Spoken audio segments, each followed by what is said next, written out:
আছি মালয়েশিয়াতে। আমাদের সবাই অনুরোধ আমরা যাতে ভোট দিতে পারি, সরকার কিছু ব্যবস্থা করে দেওয়া থেকে, এটাই আমার অনুরোধ।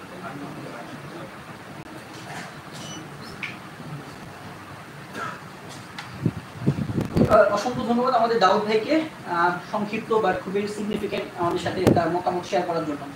এ পর্যায়ে আহ্বান করছি আমাদের আরেকজন সম্মানিত প্রবাসী ভাই মামুনুর রশিদ ভাইকে তার মতামত সংক্ষেপে আমাদের সাথে তুলে ধরার জন্য। মামুনুর রশিদ ভাই। আসসালামু আলাইকুম, আমি মামুনুর রশিদ। আমরা প্রথম স্বাধীনতা থেকে এ পর্যন্ত কোনো প্রবাসী 1.5 কোটি প্রবাসী, 1.5 কোটি প্রবাসীর মধ্যে সম্পূর্ণ আমরা ভোট দিতে পারি না। আমরাও বাংলাদেশের নাগরিক, কেন বঞ্চিত? এই প্রশ্নের জবাব আজ পর্যন্ত কোনো দল, কোনো ব্যক্তি বিশেষ দিতে পারি না। এবং এর সাথে আমি বলতে চাচ্ছি যে দ্বিতীয় স্বাধীনতা যেহেতু আমরা বাংলাদেশে এসেছে, এই দ্বিতীয় স্বাধীনতায় আমাদের ডক্টর মোহাম্মদ ইউনূস যতদিন আছে এর মধ্যে প্রক্রিয়াজাত ভাবে আমাদের ভোটার অধিকার ফিরে দিতে পারে।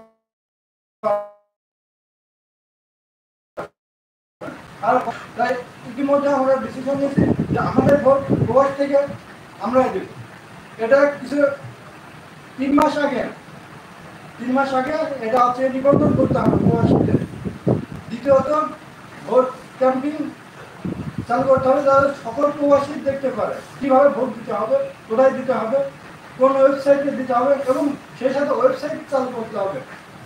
1.5 কোটি প্রবাসীর মধ্যে সবাই বলতো না, 1.5 কোটি প্রবাসীর মধ্যে 40 লাখ অবৈধ, তাদের কিন্তু ভোটার অধিকার আছে। সবাই তো হাই কমিশনে যেতে পারবে না। এবং আমার দাবি যাতে তারা অনলাইন সিস্টেম চালু করে, সকলের ভোট নিজের মোবাইলে নিজের ভোট নিজে দিতে পারে, এবং সেই সাথে ক্যাম্পেইন চালু করতে হবে নির্বাচনের প্রত্যেকটা নির্বাচনের 3 মাস 6 মাস আগে। এই আমার সংক্ষিপ্ত বক্তব্য। আসসালামু আলাইকুম।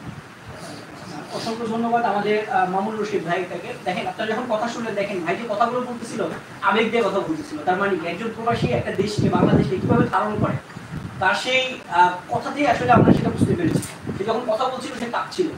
তো এইভাবে ডক্টর ইউনূস গভর্নমেন্টের প্রতি আমাদের অনুরোধ রইল, প্রবাসীদের এই আত্মনাদ, প্রবাসীদের এই চিৎকার আপনারা শুনুন, তাদের প্রবাসীদের এই কথা শুনে প্রবাসীদের ভোটের অধিকারকে আপনারা নিশ্চিত করুন। এই পর্যায়ে আমি আহ্বান জানাচ্ছি আমাদের প্রবাসীদের পক্ষ থেকে আমাদের আরেক ভাই মোহাম্মদ ইমন ভাইকে তার সংক্ষিপ্ত ভোটের অধিকার নিয়ে, প্রবাসীদের ভোটের অধিকার নিয়ে কথা বলার জন্য। আসসালামু আলাইকুম ওয়া রাহমাতুল্লাহি ওয়া বারাকাতুহু। আমি মোহাম্মদ ইমন। আমরা এখানে একটা সংগঠন আয়োজন করেছি। এর মূল উদ্দেশ্য হচ্ছে আমরা আমাদের প্রবাস থেকে যারা প্রবাসী আছি, আমাদের ভোটের অধিকার নিশ্চিত করার জন্য আমরা সংগঠন আয়োজন করেছি। তো এখানে আমরা আসলে বেশি কিছু বলবো না, এটার মধ্যে বলবো আমার ভোট আমি দেবো, প্রবাস থেকে অংশ নেব। এই বিষয়টা আমাদেরকে শিওর করতে হবে ইনশাআল্লাহ, যত দ্রুত সম্ভব আমরা যাতে মালয়েশিয়া বা পৃথিবীর বিভিন্ন দেশে আমরা যারা প্রবাসী আছি, যে কোনো মূল্যে আমরা যাতে আমাদের তো এই বলে আমি এখানে। অসংখ্য ধন্যবাদ আমাদের ইমন ভাইকে চমৎকারভাবে খুব সংক্ষেপে প্রবাসীদের ভোটের অধিকারের যে গুরুত্ব সেটা তুলে ধরার জন্য, এবং তার যে দাবি সে দাবি ইনশিওর গভর্নমেন্টের প্রতি রাখার জন্য। এই পর্যায়ে আমি আহ্বান করবো আমাদের আরেকজন সম্মানিত প্রবাসী ভাই শহীদুল ইসলাম ভাইকে তার মতামত সংক্ষেপে তুলে ধরার জন্য। শহীদুল ইসলাম ভাই। আসসালামু আলাইকুম, আমি মোহাম্মদ শহীদুল ইসলাম, মালয়েশিয়া প্রবাসী। আজকে প্রবাসীদের ভোটের অধিকার সংবাদ সম্মেলনে সবাইকে আন্তরিক অভিনন্দন জানাচ্ছি এবং শুভেচ্ছা জানাচ্ছি। সবাই তার মূল্যবান সময় দিয়ে আমাদের এখানে আসছে।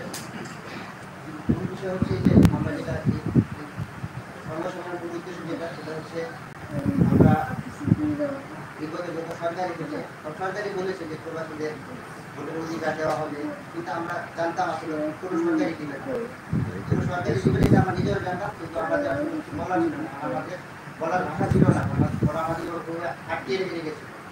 তো আমরা যখন এখন স্বাধীন হয়েছি, দ্বিতীয় স্বাধীনতা আমাদের আমরা ভোগ করছি, আমরা এই সরকারের কাছ থেকে আশা করবো শুধুমাত্র আশ্বাস না, আমাদের ভোটের অধিকার যাতে করে নিশ্চিত হয়, সেই দৃশ্যমান পরিস্থিতি যেন সৃষ্টি হয়। এবং আমরা বর্তমান সরকারের প্রতি